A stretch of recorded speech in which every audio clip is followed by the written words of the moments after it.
You know that awful moment when you finish an incredible, amazing, totally awesome, heart-wrenching, heart-mending, heart-pounding, beautiful, exciting, shocking, and all-around just fantastic book series. And in that moment, your life kind of ceases to have meaning?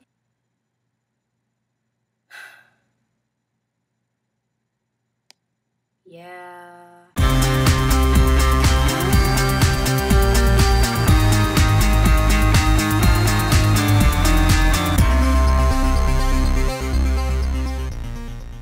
Before we press forward, I want to make myself extremely clear. I want the entire world to hear what I have to say. Or at the very least, you know, like my viewers. The Leviathan series is the best book series I have read all year. Let me repeat myself. The best book series I've read all year. And I don't just throw out that title. I haven't loved a book series this much since Percy Jackson and the Olympians. Or dare I say, Harry Potter. Honestly, I wish that this book review could just be me saying, it's awesome, please read these books over and over and over. That's not fair to you guys. So let's start with a 30-second summary of all 3 books in the series. That would be Leviathan, Behemoth, and Goliath. Basically, the best way I can think to summarize this is, we've got a prince named Alec and a girl named Darren disguised as a boy named Dylan. She's disguised as a boy so that she could be a soldier. Alec the prince, who is on the run, crosses paths with Darren, not knowing that she's a girl for a really long time. And basically, in the middle of all of this, there's this huge steampunky, explosion-y war going on, alternative history. It's awesome. That summary was so vague. But honestly, it's one of those things where you'd have to read the books to really understand what I'm talking about. You guys, you gotta read these. Alright, pros and cons. Let's start with the cons. Alright. Well,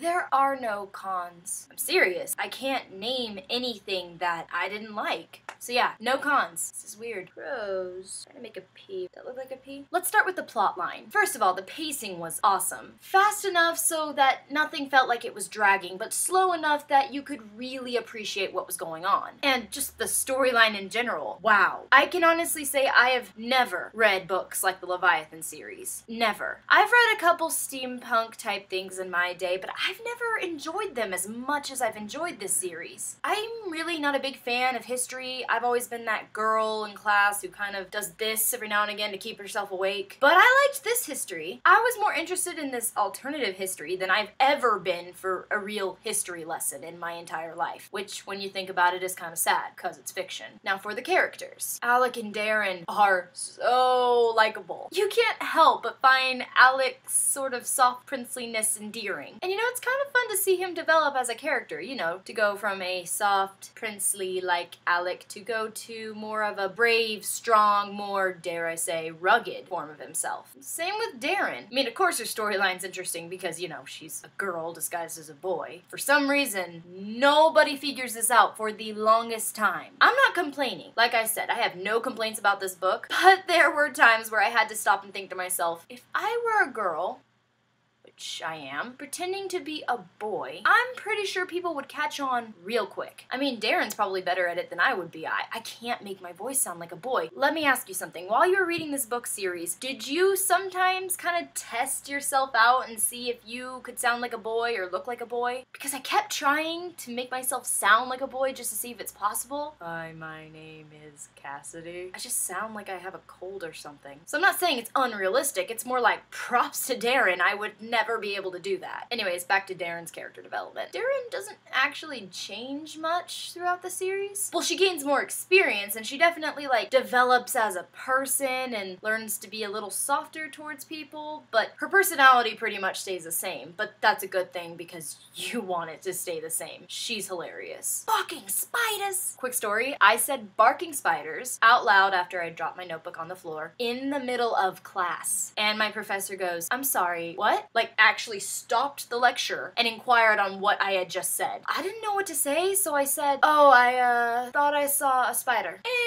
And and only like 90% of my classmates looked at me like I was crazy. The other 10% were probably asleep. You guys know how I am. I really, really appreciate romance when it's done right. Basically, I like it when romance subtly builds. Darren and Alec. Oh my gosh. How flippin' cute! I thought it was really great how the book kind of showed that friendship is exponentially stronger than romance. That's not to say romance is redundant, but if there's friendship within your romance, it's a stronger romance. Like, tell me, how many YA romances have you read where the romance just kind of feels random, passionate, but empty? Like, I like when characters are friends first, and then they're romantically involved. And Darren and Alec are such awesome best friends. I can't even tell you how much of their witty banter I highlighted on my Kindle. Fucking spiders.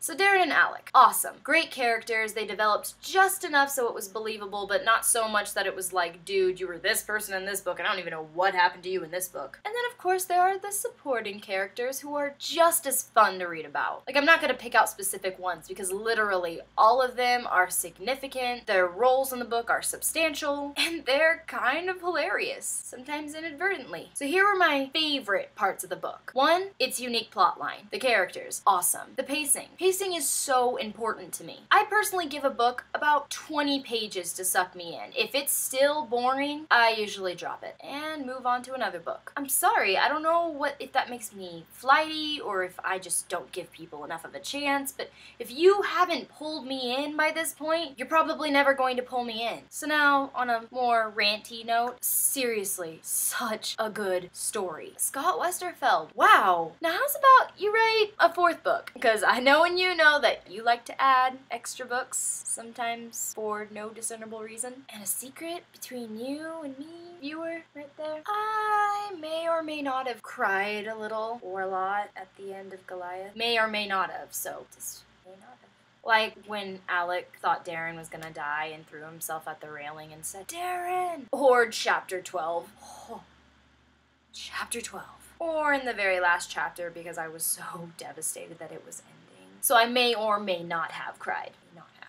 It's just between you and me and all of YouTube.